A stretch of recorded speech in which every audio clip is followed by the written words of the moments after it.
कुछ वक्त पहले लाल और काली चींटियों के दरमियान एक भयानक जंग छिड़ी थी। लाल चींटियां शुगर क्यूब्स हासिल करना चाहती थीं और उन्हें पाने की जुनून में उन्होंने काली चींटियों की पूरी कॉलोनी में तबाही मचा दी। लेकिन क्रोकस ने उनकी मदद की और उसी की वजह से काली चींटियां ये जंग जीत गईं। अब क्रोकस की एक खुशहाल फैमिली है। वो सर्दियों के मौसम के लिए खाना जमा कर रहा था, बिल्कुल चींटियों की तरह। उसने तरह तरह का सामान स्टोर कर रखा था ताकि ठंडी हवाओं के मौसम में बाहर निकलने की नौबत ही न आए। आज भी वो एक फ्रूट तोड़कर घर की तरफ लौट रहा था। उसका छोटा बेटा जूनियर बर्फ में खेलता हुआ पीछे रह गया। अचानक उसकी नजर एक सेब पर पड़ी। वो पूरी ताकत लगाकर उसे उठाता है और धीरे धीरे आगे बढ़ने लगता है। लेकिन तभी मक्खियों के गैंग की नजर उस पर पड़ जाती है। ये वही मक्खियां थीं जो पहले कार से टकराने के बावजूद बच गई थीं। अब वो बदला लेना चाहती है। उन्होंने जूनियर को जोर से धक्का देकर दूर फेंक दिया। उसी वक्त क्रोकस अपने बेटे को ढूंढते हुए वहां पहुंचता है। वो गुस्से में कहता है, तुम्हारी दुश्मनी मुझसे है, मेरे बेटे को परेशान मत करो, हिम्मत है तो मेरे पीछे आओ। मक्खियां पूरी स्पीड से क्रोकस का पीछा करने लगती हैं, लेकिन क्रोकस चालाकी से काम लेता है। आगे एक मकड़ी पहले से ही अपने जाले में तैनात थी। क्रोकस ऊपर से निकल गया, पर सारी मक्खियां उस जाले में फंस गईं। जाल टूटा और सबकी सब खल्लास हो गई। क्रोकस मुस्कुराता है और अपने बेटे के पास लौट आता है। वो पूछता है, जूनियर तुम ठीक तो हो? जूनियर उठता है और कहता है, थैंक यू डैड। दोनों साथ में घर लौट आते हैं और पूरे सर्दियों के लिए शीत निद्रा में चले जाते हैं, क्योंकि कीड़े आमतौर पर पूरी सर्दियां सोकर ही गुजारते हैं। रात ढलती है। पहाड़ी पर बसे एक शहर में काली चींटियों का लीडर मैंडिबल अपने पूरे दल के साथ खाना ढूंढने निकला था, क्योंकि शुगर क्यूब्स का स्वाद रानी को इतना पसंद आया कि उसने सबको हुक्म दिया था, वो मीठे क्यूब्स वापस लाओ। मैंडिबल सूंघते हुए रास्ता तलाश रहा था, पर लाल चींटियों का लीडर बुटोर भी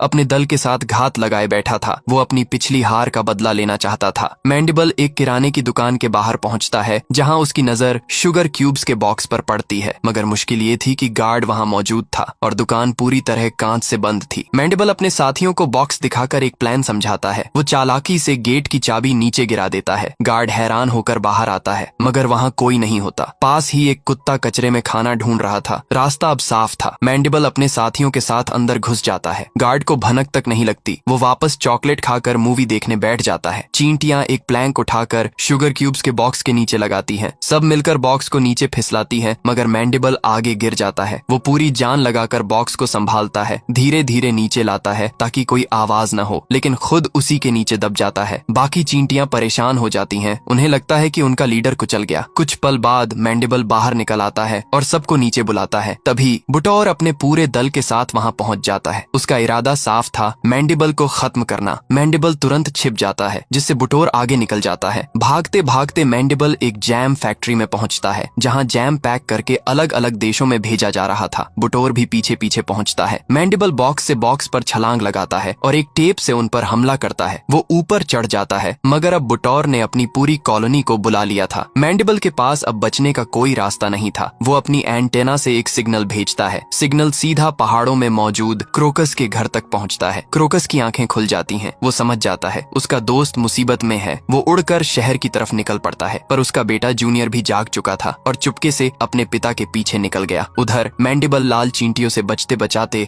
एक लैंप पर लटक जाता है। क्रोकस पहुंचकर कहता है, दोस्त तुम ठीक तो हो? वो उसका पैर पकड़कर ऊपर उठाने की कोशिश करता है। तभी बुटोर उसका हाथ पकड़ लेता है। लाल चींटियां मिलकर एक लंबी चेन बना लेती हैं। वो मैंडिबल को किसी भी कीमत पर छोड़ना नहीं चाहती थीं। जूनियर भी वहां पहुंच जाता है, जिसे देखकर क्रोकस हैरान रह जाता है। तभी लैंप झूलने लगता है और बुटोर समेत कई लाल चींटियां एक बॉक्स में गिर जाती हैं, जिसे तुरंत सील कर दिया जाता है। क्रोकस राहत की सांस लेता है, लेकिन तभी लैंप हिलते हुए वापस उनकी तरफ झूल जाता है। जूनियर खुद को संभाल नहीं पाता और एक दूसरे बॉक्स में गिर जाता है, जिस पर लिखा था ग्वाडेलूप। क्रोकस और मैंडिबल दोनों हैरान रह जाते हैं। क्रोकस तुरंत मैंडिबल को सुरक्षित बाहर निकाल देता है, लेकिन अब उसे अपने बेटे को बचाना था। वो मैंडिबल से विदा लेकर शिपिंग वैन की तरफ उड़ जाता है, मगर बॉक्स पहले ही टेप से बंद हो चुका था और वो अपने बेटे को बाहर नहीं निकाल पाया। अब सभी बॉक्स हवाई जहाज में लोड कर दिए जाते हैं। उन्हें शिप किया जाना था। क्रोकस गिरने की वजह से पीछे रह गया था। एक कॉकरोच उसकी मदद करता है। वो उसे वायर पाइप के रास्ते रनवे तक पहुंचा देता है। क्रोकस उसे थैंक यू कहकर उड़ान भरता है और पूरी स्पीड में उस हवाई जहाज के अंदर पहुंच जाता है। उधर क्रोकस का बेटा बॉक्स के अंदर तन्हा था। उसे एहसास दिलाने के लिए कि वो उसके साथ है, क्रोकस उसे एक लोरी सुनाता है और दोनों नींद में खो जाते हैं। कुछ दिनों बाद वो बॉक्स एक कार्गो प्लेन से कैरेबियन के ग्वाडेलूप पहुंचाया जाता है, जहां एक आदमी अपने पार्सल का बेसब्री से इंतजार कर रहा था। बॉक्स को पिकअप ट्रक में लोड किया जाता है, मगर मगर रास्ते में एक गड्ढे की वजह से क्रोकस गिरकर समुद्र तट के पास बेहोश हो जाता है। वो बॉक्स रेस्टोरेंट में पहुंचाया जाता है। जैसे ही बॉक्स खोला जाता है, जूनियर मौका देखकर उड़ान भर देता है और फाट मारते हुए वहां से निकल जाता है। वो लगातार हवा में गैस छोड़ता हुआ घने जंगलों की ओर बढ़ता जाता है। इधर एक केकड़े की वजह से क्रोकस की आंख खुलती है। वो देखता है कि अब वो समुद्र किनारे है जहां एक डेंजर बोर्ड लगा हुआ है। इस बीच पर स्वॉलोटेल कैटरपिलर पाए जाते थे। वही एक कपल आराम कर रहे थे, मगर आदमी ने अनजाने में उसी कैटरपिलर पर हाथ रख दिया। अचानक उससे जहरीली गैस निकली और उसकी बॉडी पर हरे धब्बे पड़ने लगे। वो घबरा गया, इधर उधर भागने लगा। क्रोकस समझ गया कि ये स्वॉलोटेल कैटरपिलर बहुत खतरनाक है। तभी उसे पास में कैरेबियन चींटियों का एक झुंड दिखता है जो एक नारियल उठाकर ले जा रही थी। क्रोकस उनके पास जाता है और कहता है, भाई ये कौन सी जगह है? मुझे अपने बेटे को ढूंढना है। क्या तुम मेरे दोस्त मैंडिबल से कांटेक्ट कर सकते हो? वो चींटी अपने एंटेना से सिग्नल भेजने लगती है। यहाँ हम देखते हैं कि चींटियों का कम्युनिकेशन सिस्टम कितना कमाल का है। हर चींटी एक दूसरे को सिग्नल ट्रांसफर करती है और आखिर में संदेश मैंडिबल तक पहुँच जाता है। उसे पता चलता है क्रोकस ग्वाडेलूप में है और उसे मदद की सख्त जरूरत है। मैंडिबल अपने साथी के साथ ग्लोब देखता है और समझ जाता है कि ग्वाडेलूप यहाँ से बहुत दूर है, पूरा समंदर पार करना होगा। फिर भी वो क्रोकस को सिग्नल भेजता है, चिंता मत कर दोस्त, मैं आ रहा हूँ। क्रोकस खुश हो जाता है और अपने बेटे को खोजने निकल पड़ता है। उधर मैंडिबल एक सीवर पाइप में पहुँचता है जहाँ से डरावनी आवाजें आ रही थीं। वहाँ क्रोकस की पुरानी दोस्त स्पाइडर रहती थी जिसे म्यूजिक सुनने का बहुत शौक था। अचानक कोई दरवाजा खटखटाता है। वो दरवाजा खोलती है, सामने मैंडिबल खड़ा होता है। वो कहता है, स्पाइडर, क्रोकस मुसीबत में है, हमें उसे बचाने के लिए समंदर पार जाना होगा। स्पाइडर के पास एक शानदार प्लान था। वो उसे अपने साथ नाले की गहराई में ले जाती है जहाँ एक पुराना टॉय शिप पड़ा होता है। मैंडिबल थोड़ा डरता है मगर स्पाइडर उसे हिम्मत देती है। अगले ही पल वो जहाज उड़ने लगता है। उन्होंने उसे बलून से जोड़ दिया था। मैंडिबल टरबाइन भी ऑन कर देता है और दोनों अपने सफर पर निकल पड़ते हैं। दिन रात सफर जारी रहता है। वो कई शहरों को पार करते हुए आखिरकार अटलांटिक ओशन पहुंच जाते हैं। अब वो कंपास के सहारे सही दिशा में आगे बढ़ रहे थे। काफी देर तक जहाज उड़ाने के बाद स्पाइडर थक जाती है। वो मैंडिबल को जगाती है और कहती है, अब तेरी बारी है, और खुद आराम से गाने सुनने लगती है। उधर ग्वाडेलूप के घने जंगलों में जूनियर एक टहनी पर बैठा अपने पिता का इंतजार कर रहा था, लेकिन वहाँ बहुत सारे कीड़े मौजूद थे जो उस पर नजर गड़ाए हुए थे। जूनियर थोड़ा डर जाता है मगर अचानक उसे एहसास होता है जिस टहनी पर वो बैठा है वो असल में एक कीड़ा ही है। वो डर कर उड़ जाता है। तभी एक भयानक चीज उसकी तरफ बढ़ती है। वो था मैंटिस। वो जूनियर को हिप्नोटाइज करने लगता है ताकि उसे शिकार बना सके, मगर जूनियर फाट मारकर वहाँ से भाग निकलता है। मैंटिस गुस्से में उड़कर उसका पीछा करता है। वो उसके बिल्कुल पीछे पहुंच जाता है मगर तभी एक टहनी से टकरा जाता है। जूनियर का भी ध्यान भटक जाता है और वो टकराकर नीचे एक चट्टान के अंदर जा गिरता है जहाँ वो एक स्पाइडर के जाले में फंस जाता है। वहाँ पहले से ही 3 और फंसे हुए थे, एक ग्रे नाम की मक्खी, एक स्वॉलोटेल कैटरपिलर और एक काली लेडीबग जिसका नाम था कोको। जूनियर उस जाल से निकलने की पूरी कोशिश करता है मगर कामयाब नहीं होता, लेकिन उसकी हरकत से वो वेब जोर से हिलने लगता है और अब जंपिंग स्पाइडर को भनक लग जाती है कि उसका शिकार यानी चारा फंस चुका है। उधर क्रोकस भी उस पिकअप ट्रक तक पहुंच जाता है जहां उसे जूनियर के छोड़े हुए निशान दिखाई देने लगते हैं। दरअसल लेडीबग जब भी फाट छोड़ते थे तो एक निशान रह जाता था और जूनियर ने ये जानबूझकर किया था ताकि उसके पिता उसे ढूंढ सकें। क्रोकस उन निशानों को फॉलो करते हुए आगे बढ़ता जाता है और समझ जाता है कि वो जंगल की तरफ गया है। वहीं जंपिंग स्पाइडर अब बाहर निकलने लगती है। सभी डर जाते हैं और उड़ने की कोशिश करने लगते हैं। वो मकड़ी कहती है, डरो मत, मैं तुम्हें आराम से खा जाऊंगी। इसी बीच क्रोकस भी वहाँ पहुँच जाता है। वो एक बड़ा पत्थर मकड़ी पर गिरा देता है, लेकिन उसी के साथ वो पूरा जाला भी खुल जाता है और सब नीचे गिर पड़ते हैं। मकड़ी ऊंचाई से गिरने की वजह से मर जाती है। वो मक्खी और कैटरपिलर भी बेहोश पड़े थे। क्रोकस अपने बेटे जूनियर को ढूंढने लगता है। तभी कोको वहाँ पहुँच जाती है और क्रोकस को बाहर निकलने का रास्ता दिखाती है। क्रोकस जल्दी से अपने बेटे को उठा लेता है और कोको भी मक्खी को उठाकर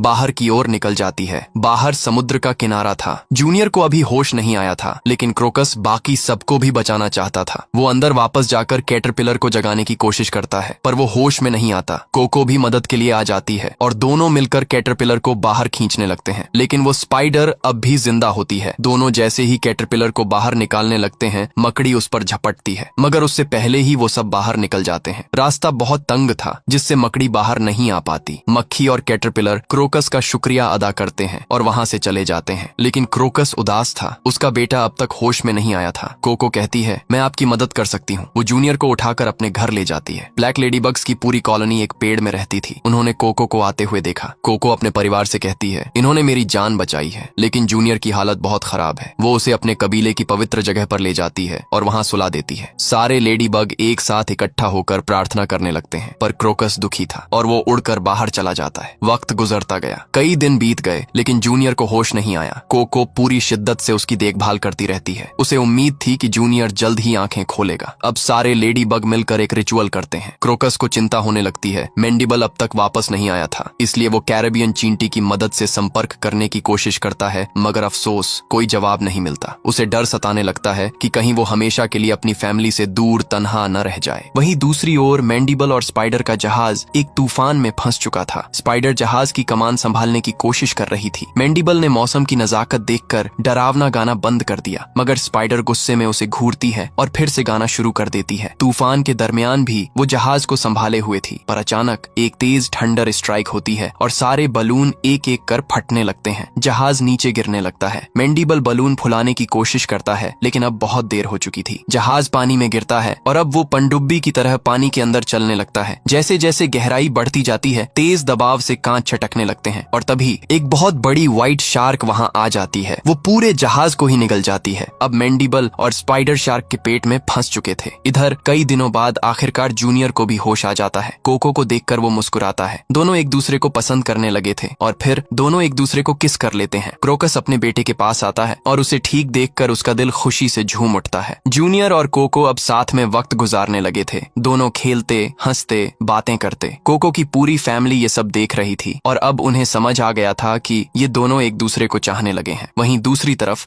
क्रोकस अब ब्लैक लेडीबग की फैमिली को अपनी कहानी सुना रहा था कि कैसे उसने ब्लैक चींटियों की जंग में अहम किरदार निभाया था और राक्षसी चींटियों से सबकी जान बचाई थी। कोको और जूनियर भी उनकी बातें बड़े ध्यान से सुन रहे थे। थोड़ी देर बाद क्रोकस सबको दावत देने के लिए बीच पर लेकर आया। वहाँ एक नारियल पड़ा हुआ था जिसे चींटियां अपने साथ नहीं ले जा पाई थीं। अब सबने मिलकर उस नारियल को उठाया और जोर से नीचे पत्थर पर गिराया, जिससे वो फूट गया। सभी खुशी खुशी नारियल का मजा लेने लगे, पर क्रोकस फिर भी अकेला था। उसके दिल में अपनी फैमिली की यादें लौट आईं। उधर शार्क के अंदर फंसे मेंडिबल और स्पाइडर को भी बचने का रास्ता सूझ गया। स्पाइडर ने एक शानदार आइडिया निकाला। उसने स्पीकर और प्लेयर को बाहर निकाला और हाई फ्रीक्वेंसी म्यूजिक चलाया। उस आवाज से शार्क की पूरी बॉडी कांपने लगी और आखिरकार उसने जहाज को बाहर उगल दिया। अब दोनों फिर से अपने सफर पर आगे बढ़ चले। उधर बीच पर एक कंपनी ने नया रिसोर्ट बनाने का काम शुरू कर दिया था। इंसानों ने पेड़ों को काटना शुरू कर दिया। शोर सुनकर सारे लेडी बग्स जाग गए जो उसी पेड़ पर रह रहे थे। क्रोकस ने जब ये सब देखा तो समझ गया कि इंसान इस जंगल को उजाड़ देंगे। उसे याद आया कि इंसान स्वेलोटेल कैटरपिलर से डरते हैं क्योंकि उनकी गैस से उनके जिस्म पर हरे धब्बे पड़ जाते हैं। बस वहीं से उसे एक आइडिया आया। क्रोकस ने सभी को बताया, हमें इन इंसानों को भगाना होगा और इसके लिए हमें कैटरपिलर्स की मदद चाहिए। मगर उसे ये नहीं पता था कि वो कहाँ रहते हैं। कोको ने बाहर आकर कहा, वो सब विशाल बरगद के पेड़ में रहते हैं। क्रोकस वहाँ जाने लगा, मगर जूनियर भी जिद करने लगा कि वो साथ जाएगा, लेकिन क्रोकस ने उसे डांट कर मना कर दिया। वो नहीं चाहता था कि उसका बेटा फिर किसी मुसीबत में पड़े। अब वो अकेला ही जंगल की तरफ निकल गया। रास्ते में उसे एक अजीब सी आवाज सुनाई दी और तभी सामने आ गया मेंटिस। मेंटिस ने अपनी आंखों से उसे हिप्नोटाइज करना शुरू किया। क्रोकस का खुद पर काबू नहीं रहा और मेंटिस ने उसे पकड़ लिया। वो उसे खाने ही वाला था कि तभी किसी ने उसे बचा लिया। वो और कोई नहीं बल्कि जूनियर था। क्रोकस अपने बेटे को देखकर हैरान और खुश दोनों हुआ। वो समझ गया कि उसका बेटा अब सच में बहादुर बन चुका है। लेकिन मेंटिस अब और भी गुस्से में था। उसने अपने साथियों को बुलाया और अब वो तेजी से क्रोकस और जूनियर का पीछा करने लगा। दोनों भागते भागते जंगल से बाहर निकल आए और सीधे समुंदर के किनारे पहुंच गए। अब आगे जाने का कोई रास्ता नहीं था और पीछे मेंटिस का पूरा ग्रुप उन्हें घेर चुका था। दोनों घबराए हुए थे। बचने की कोई उम्मीद नजर नहीं आ रही थी। तभी अचानक आसमान से आती एक आवाज गूंजी। वो मेंडिबल और स्पाइडर थे। क्रोकस और जूनियर जल्दी से शिप पर चले गए। फिर वो एक रॉकेट को थ्रस्टर की तरह यूज करके वहां से निकल गए। मेंटिस और उसके साथी बस पीछे खड़े देखते ही रह गए। क्रोकस मेंडिबल से मिलकर बेहद खुश हुआ। दोनों ने उसे धन्यवाद दिया, पर मेंडिबल ने कहा, इसकी जरूरत नहीं, हम दोस्त हैं। लेकिन क्रोकस अभी वापस लौटना नहीं चाहता था। वो जहाज के साथ ही बरगद के पेड़ की तरफ बढ़ने लगा ताकि जंगल को बचाया जा सके। जब वह पेड़ के गहरे इलाके में पहुंचा, वहां सारे कैटरपिलर मौजूद थे। क्रोकस ने उन्हें समझाया, जंगल खतरे में है, हमें आपकी मदद की जरूरत है। शुरुआत में किसी को उस पर विश्वास नहीं हुआ, लेकिन वहीं बेबी कैटरपिलर भी सामने आया जिसकी जान क्रोकस ने पहले बचाई थी। क्रोकस ने समझाया, इंसान जंगल में घुस आए हैं और हमारे घर बर्बाद कर देंगे। तुम्हारी जहरीली गैस से उन्हें यहाँ से भगाया जा सकता है। बेबी कैटरपिलर बोला, हम अपने महाराज के हुक्म के बिना कुछ नहीं कर सकते। सकते। फिर वो क्रोकस को विशालकाय कैटरपिलर किंग के पास ले गया। क्रोकस डर रहा था मगर हिम्मत करके सारी बात बताई कि महान जंगल खतरे में है। महाराज ने अपने एंटीना से क्रोकस की यादें देखी और उन्हें एहसास हुआ कि वो वाकई सच बोल रहा है। फिर दिखाया गया कि इंसानों ने समुद्री तट पर गंदगी फैलानी शुरू कर दी थी। जब कंस्ट्रक्शन ऑफिसर वहां मुआयना करने आया तो कैटरपिलर ने अपनी शक्ति दिखाई। वे बड़ी तादाद में वहां फैल गए और जहरीली गैस छोड़ने लगे। दोनों ऑफिसर इन्फेक्टेड हो गए और उनकी बॉडी पर हरे धब्बे पड़ गए और अब इंसानों ने इस जगह को